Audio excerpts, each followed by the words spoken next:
ole tu na photoshop mga background thlak dan kan tilang dora rin ai lo kham me background thlak chu en photoshop po hian na thei reka photoshop 7.0 ka pana to khana thei tho ni ole ol samjong in ran show phat mai la hei tu na kan ti lan tur hi en photoshop mang pon a thei dan tu kan show mai don ni so na masamberin kan a background tu khala ka sa gila ol samso ka chuan ke chuan background a chuan headline hi ka pang don ni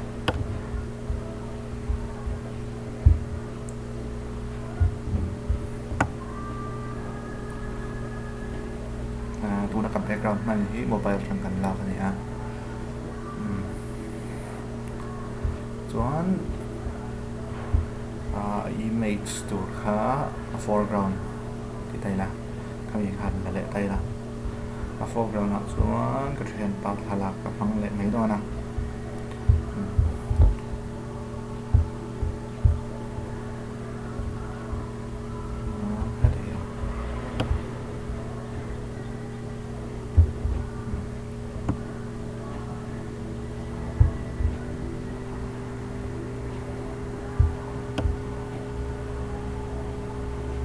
poi mo lem lawa hin tiat che da hi ai len lai pal pon alien na tu ni chon ti te ula poi lo so ka chon ti kwa na ron nga enter kan pe le nga chon tu na ta khian poi mo ber zo ka chu foreground na mi zo hi am background ko pai angai don ta tu na ka man lai chon background hi ta het la an thai lo nga ta hian mouse zo na hian na layer chu zo ka hian in right click nga chuan headline mi tu na ka mouse point na ka ko tak hi click phot tu ra ni kha photoshop 7.0 chan thei kha ni khalai te khati ngai lo chuan headline mi hi photoshop 7.0 han chuan a background song hi pai angai ta quick selection tool headline ka mouse pointer na ko tak hi 7.0 a hanom lo wangin headline mi rectangular mark here tu ti te po hi in mang me nga ai select na enti na background zau zo kin lo pai kon chuan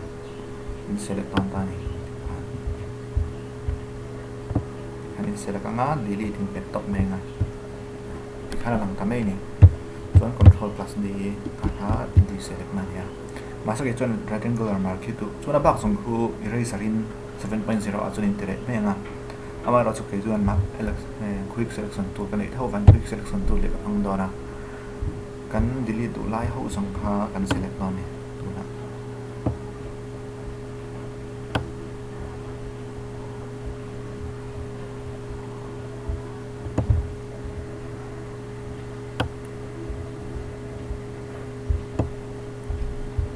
so na tu ai kan select ta ma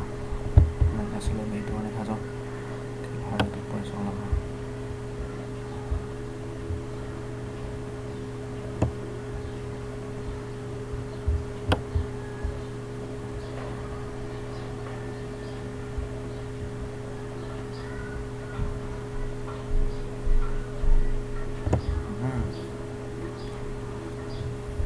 chúng tôi refine này chỉ mang lẩu mây là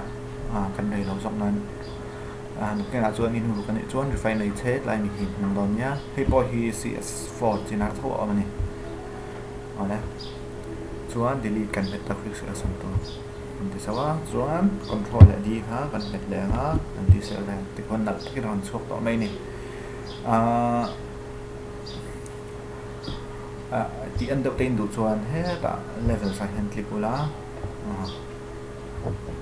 cái này nó mà sẽศึกษา ส่วนมาเสไม่ต้องตั้งแต่มันถึงเสร็จได้นะสิส่วนเลยอะไรเงี้ยคลิกมา new adjustment layer levels ปัจจุบันไม่โอเคไม่ตัวนี้แล้วถึงวันที่อันเท่ากันเห็นดูได้ในที่ส่วนกระดูกตอกไม่ตอนที่ฮะถ้าจูบอินอันจัดดูได้นี่อันจัดไม่ตอน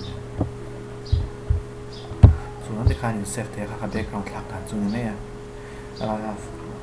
กับเว็บไซต์ www.kaima.in